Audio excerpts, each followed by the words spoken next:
Sering batuk, kering, dada terasa perih, dan suara jadi serak. Hati-hati, itu bisa jadi tanda trakeitis. Trakeitis adalah peradangan pada saluran napas yang disebut trakea. Biasanya disebabkan infeksi virus, bakteri, atau iritasi asap rokok.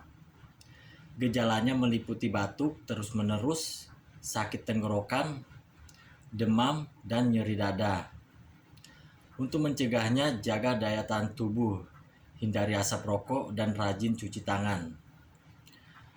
Kalau gejala semakin parah, segera periksa ke dokter ya.